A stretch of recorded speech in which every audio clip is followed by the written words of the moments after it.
Hello ladies and gentlemen, welcome back. This is Force, and today I will be showing you some gameplay. Specifically, I'd like to take you through a quest line. Today we'll be looking at the quest line of the Shattered Grove. This is a town that's seen some troubles, namely, everyone's been turned to stone. What is going on here? The statue is almost flawless, a perfect representation of a living person, and as we look closer, we realize that it is warm to the touch. Something is not right here. Let's go ahead and investigate the town. So yeah, we're gonna be taking you on a full quest line of a town. I wanna show you from start to finish sort of how these quest hubs is probably the most generic way to put it, but it's what it is. But they're dynamic areas and they'll change depending on your actions and the things that take place. Nothing that's necessarily groundbreaking, but it's still interesting and I did wanna show it to you. All right, so there's one person in town who's walking around who isn't turned to stone. Let's talk to him? Yeah. Who are you? Wait, not important. You're new and not a statue. I can use that. Okay, what has happened to these people? This is really strange. Yes, I did it. I turned them to stone, but for a good reason. It was the only way to protect them from the savage beasts. What? The animals here are normally very tame. Energies in the wood. Now they're vile and bloodthirsty. I believe they've been possessed by Daedra. Okay, so why did you turn everyone to statues, sir? I lost some of my apprentices to the beasts. So when I made it back to town, I cast a spell that would protect everyone. It was the only way. How do we fix this? As long as those creatures prowl the woods, we're in danger. I believe the monoliths in the woods have something to do with the Daedric influence. Dispel their energies. Hopefully that will free the animals. Okay, so we have got the Daedric influence is gone. It aggro should be safe animals to restore the village. My poor neighbors. We have got aggro animals surrounding the town, and this guy's solution was to turn everyone to stone? I don't know that that's much of a solution, but we'll take his word for it. Okay, so we've got a few monoliths spread throughout the forest here that are apparently set there by Daedra, and they have turned these normally peaceful animals into super angry. So we're gonna work our way through some of these angry wolves and angry bears, dispel the monoliths, and see if we can save this town.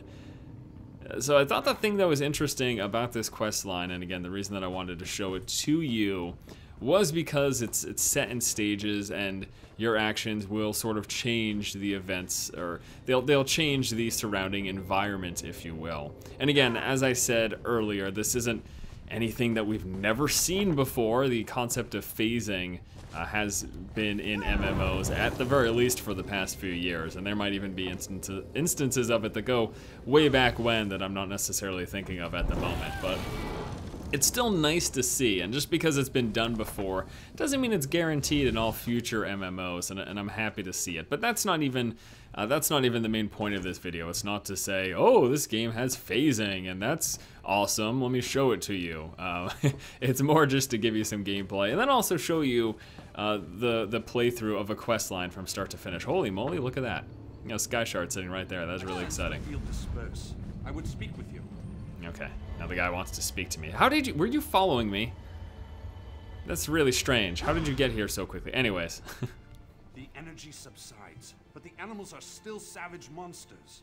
We'll have to try something else. We need a bear. Huh? I've spent some time studying these monoliths. I've managed to create a little magical fob that imitates their energy. Essentially, it will make one of the Ursines your furry friend. For a time. Okay, and why do I need a furry friend? Well, actually, I would always like a furry friend, but... We need to extract the Daedric energy from these beasts. To do that, we'll need a test subject. You'll have to rough the furry fellow up a bit first. Weaken him for the spell to work. Okay, sounds good. Meet me at my tower with your friend. Just follow the road through the grove. Yeah, got it. So, destroy the thing and meet you at the tower. Okay, so it is some damage here to the bears. And then I assume that once he's low, we're gonna be able to interact with him. There we go. Use the binding gem. And we've got a furry friend. Okay, now we need to go to his tower, which I believe is this thing right here. That's very nice. Convenient, we were right there. Into the tower, please extract these Daedric energies. Ah, good. Now let's see if I can banish the Daedric influence from this creature. Sounds good.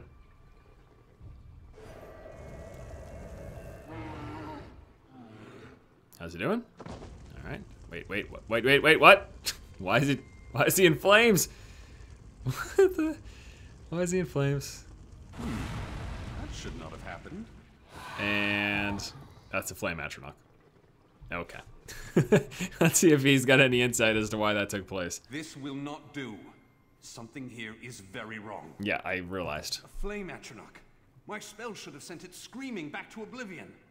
But something else interfered. Yeah, okay. There's a powerful Daedra nearby. I know it now. You have to kill it. Any idea where it is? A moment. I can feel something. There's a cave north of here. Whatever this monster is, dispatch it, and we can return the grove to peace. Sounds good to me. Okay, so Bear didn't end up, yeah. Bear burst into flame and turned into a flame atronach. What does that sound? Oh, that's a dark anchor subsiding. That's actually really funny because dark anchors were the last thing that we took a look at in the last ESO video. So that noise you just heard and that the receding of the clouds in the background there, that was someone actually completing a dark anchor in the area. It's actually really cool because it's very neat to have that. Oh my lord, there's so many. Let's engage. Let's engage. AoE? No, you all just despawned. Okay. I was really excited for a moment as I was about to fight like 50 guys at once. But you had to despawn. That makes me really sad. I really wanted you guys to see that. I was actually totally confident in our ability to do that. Oh well. Maybe next time, huh? Alright. There's another bear to work through here. So I've really liked the quest in this game because it has been an instance of you feel significant, and that's something that I think is really important in an Elder Scrolls game, and it's really important that they brought that here, that you are actually having influence on the environment and the things that occur within the world. And what is happening? Stay back. This cave is filled with Daedra. I know. Who are you again? Merormo leaves me here to die. And he doesn't even mention me? Stars take him.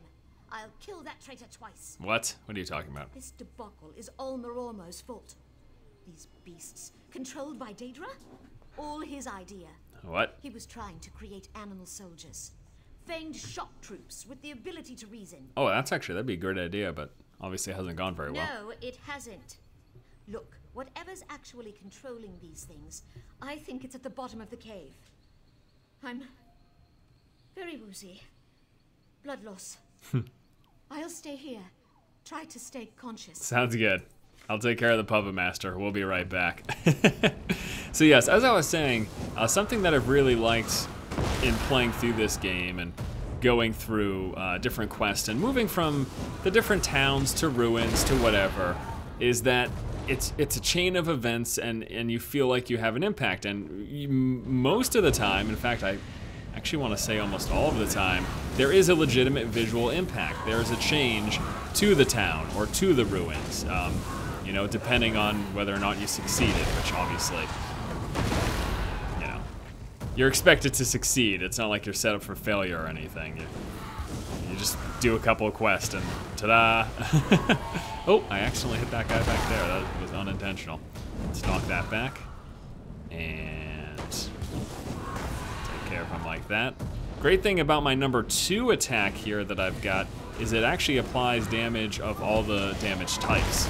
So if you're fighting someone who's got resistances to a certain damage type, the other 2 will still hit them. Obviously, if they've got resistances across the board, well, that might be another story. But we've got an enormous bear here. You notice the special design around his health bar up the top there. That indicates that he is like a boss, sort of. So he's gonna be more difficult than your average bear. Okay, we're gonna knock him up. Even though he's more difficult, I'm not overly concerned. And pop our ultimate on him. And whoa!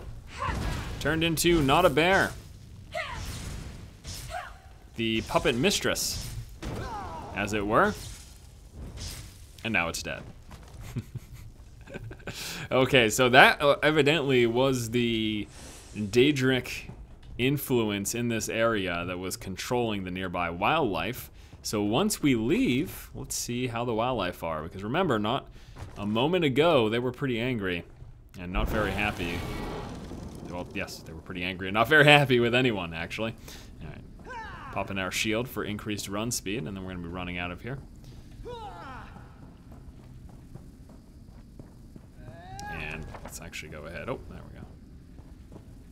And then talk to the lady. Hello. I heard the battle. Impressive. I assume you won? The beast is dead. Stars, yes. Let's get that bastard. Maramo needs to pay for what he's done here. So it turns out Maramo, the guy that we originally talked to, was in fact the traitor. And as you can see, the animals have now de-aggroed. And actually what's interesting about this is that this isn't even straight up phasing. This is a case where I could still see other people in this area, and if they were to walk by the bears and they hadn't completed this quest, they hadn't gotten to this part, they would be attacking them. And I could just stand here, ha ha ha, laughing about it because they don't attack me, because we're friends now. Because I stopped them from being mind controlled by the crazy Daedric influence. So let's go ahead and talk to this guy here who actually is the root cause of all of this, because he was trying to summon an army of crazy bear attackers things. I don't know. What are you doing, sir? Damn it, Maramo! You coward! Statues? Restore them now. I'll, of course. Now, to make sure you don't teleport away. And then to make sure he doesn't teleport away. He gets locked Listen, in place. You can't tell the Cannon Reeve. She'll kill me. I'm not joking. She'll have me put to a blade. Why did you do this? Explain My yourself. nephew, Yander, went off to join the fighting and... Damn it, I just wanted to stop spending our blood. My sister will never be the same. Okay, how can the Daedra ever save lives? It's not just the Daedra. It's the monoliths. I've studied them for years. Worked out how the magics pacify the beasts.